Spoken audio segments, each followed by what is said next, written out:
Bienvenue, c'est Cénomag. Cette semaine, le portrait de l'agriculteur Simon Fumex.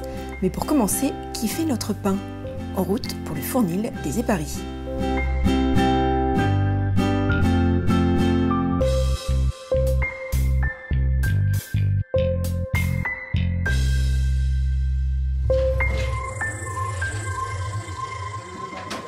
Bonjour, Cénomag aujourd'hui est au sud d'Annecy, à 2 pas de Balmont. Derrière moi, le cours d'eau, les Éparis. Aujourd'hui, nous allons visiter le fournil qui porte le même nom. Notre pain, on le vend donc en direct, donc au fournil tous les après-midi, sauf le dimanche et le lundi. Au fournil, on vend du pain quand il est cuit et quand il y en a. Donc il faut qu'il soit cuit. Donc on a notre zone de livraison, en gros, c'est 7-8 km d'un côté, plutôt du côté d'Andilly, à vol d'oiseau, jusqu'à 10-12 km sur Annecy, et ça s'arrête là. Je suis allé, mon beau-père m'avait emmené dans une fête paysanne dans le Vercors. Et là, il y avait eu un repas et ils avaient allumé le four, le vieux four du village. Ils avaient fait du pain, mais du pain comme jamais j'avais connu, à l'ancienne, avec du levain, avec des farines, une farine de meule, mais surtout des variétés anciennes, des variétés de blé ancien, des variétés paysannes. Ah là, il y a le pain, je n'avais jamais connu ça, c'était du gâteau. Ça m'a vraiment interpellé et j'ai essayé de comprendre comment ils avaient pu faire ça. On était arrivé là, parce qu'on ne connaissait pas ça on connaissait plus ça en boulangerie. Donc j'ai interrogé les gens.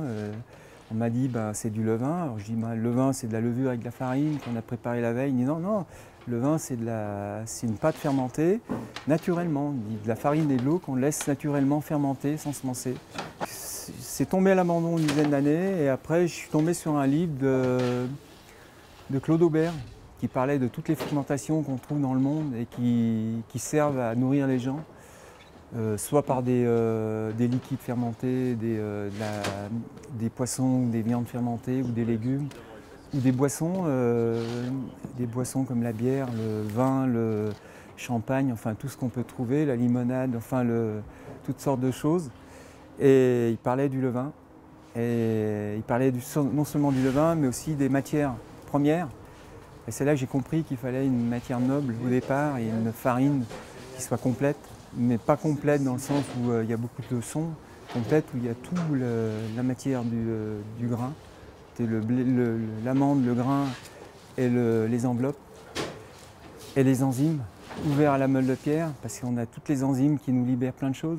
Voilà, ça c'est un truc que personne n'a jamais vu. En fait, on appelle ça l'agilope, c'est une graminée sauvage. Et en fait, c'est l'ancêtre de celui-là qui est le dénominateur commun du blé dur et du blé tendre. On sait faire de la farine depuis la préhistoire. Ça, le moulin, c'est un truc qui est très très ancien.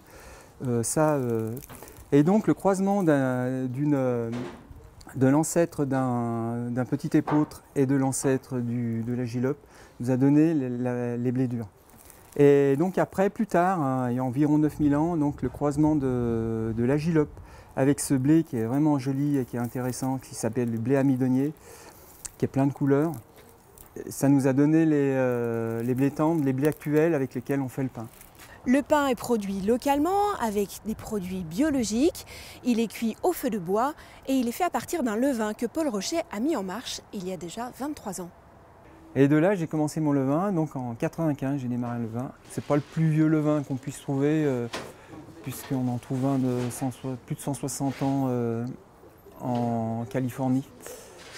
En Californie, il y a une boulangerie qui s'appelle Boudin, la maison Boudin. En fait, le levain est échappé au tremblement de terre 1901. La boulangère, dans les flammes, est allée chercher un bout de levain pour récupérer le levain. Et ce n'est pas tout, le pain est produit à partir de variétés anciennes de blé. Il faut présenter, soit on dit variété ancienne ou blé paysan. Un blé paysan, c'est un blé qui est issu des fermes, qui n'a jamais passé dans les mains d'un semencier. Donc les variétés paysannes, c'est des variétés qui sont issues des sélections des fermes. Donc elles peuvent être légèrement différentes, c'est des blés population, donc, dans un même champ. Il peut y avoir plusieurs types de blé, mais en fait il peut y avoir différentes hauteurs, différentes formes. En fait c'est des blés qui ne sont pas du tout homogènes. C'est le contraire de ce qu'on... Voilà, il y a la diversité. Et les blés, les variétés anciennes, c'est des variétés paysannes qui ont été croisées par des semenciers. Donc c'est déjà une amélioration, donc on a croisé des blés qui pouvaient apporter quelque chose de mieux, soit parce qu'ils tenaient mieux à l'averse pour la culture, soit il y avait un meilleur rendement pour améliorer le rendement, ou alors la valeur boulangère. La valeur boulangère, c'est la force, c'est le taux de gluten, c'est ce qui fait la force, l'élasticité du pain. Mais ça reste quand même des variétés qui sont intéressantes, même que ce soit des variétés anciennes, parce qu'elles n'ont pas été transformées ni par la mutagénèse, ni par la transgénèse, donc c'est ni par des raccourcisseurs ou croisés avec des blés. Non, ça reste quand même intéressant. Et nous, comme on voulait de la variété ancienne, donc on est sûr de ce qu'on a. On sait qu'il y a les traitements, bon, il n'y en a pas. Et on connaît aussi les personnes qui cultivent, puisque tout dans le pain, tout est important et les gens aussi sont très importants. Paul Rochet et son équipe ne s'arrêtent pas là, ils proposent désormais des ateliers de panification, de découverte ou encore thérapeutiques. On retransmet tout ce qu'on a de bien comme de mal dans le pain. Et quand il y a des belles choses, il y a des pinceaux beaux, ça se connaît, quoi. Et quand il y a un problème, on le sent aussi. Et c'est ce qui nous a amené à travailler sur la thérapie. Quelque chose pour quelqu'un qui a pas travaillé longtemps, pendant longtemps, qui n'a pas travaillé, qui n'a rien fait de ses mains, et qui est capable de refaire quelque chose de ses mains. Qu'on peut le manger, et surtout qu'on peut le partager.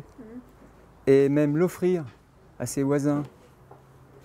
En leur disant, pas en leur disant, et quand on l'offre, c'est sous-entendu, ben regarde, je suis capable de faire quelque chose, et puis je suis capable de te l'offrir, et de te faire plaisir aussi en même temps. Donc ça c'est une valeur qui est estimable, quoi. Ni pas Chamonix, ni Favergès, ni Saint-Joriose. Fournil des Éparis.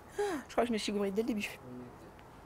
Ah, au fait, on dit le fournil des Éparis et non pas le fournil des Éparis. Vous souhaitez découvrir leur pain? Alors n'hésitez pas, ils sont vendus sur les marchés du bassin annécien. Vous avez oublié votre pain? Ouais. Carrément. Ça la fout mal.